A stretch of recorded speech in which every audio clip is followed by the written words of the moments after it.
આ ભૂરીની દશા તો જુઓ, હા કેટલી નબળી થતી જાય છે. અરે કેટલું ખવડાવું છું છતાંય શરીર નથી બનતું, એમાં હું શું કરું? અને દૂધે બરાબર નથી આપતી.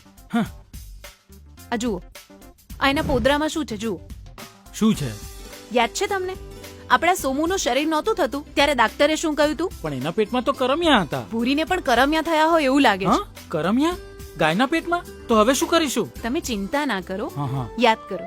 પછા કાકા શું કહેતા હતા? પશા કાકા નિયમિત 2 વાર, વાર ચોમાસા પહેલા અને ચોમાસા પછી કરમિયાની દવા હું મારા બધા પશુને પીવડાવું છું, જેથી પશુમાં કરમિયા થતા નથી અને ખાધેલા ખોરાકનું પાચન પણ બરાબર થાય છે, દૂધ ઉત્પાદન પણ વધે છે અને પશુ સ્વસ્થ પણ રહે છે. હું આજે જ પશુ ચિકિત્સકની સલાહ લઈને કરમિયાની દવા લઈ આવું છું અને સમયસર અને નિયમિત આપણા પશુઓને કૃમિની દવા પીવડાવીશ. હા, કૃમિ નિવારણ નિયમિત કરાવો. પશુઓને અનેક રોગોથી બચાવો.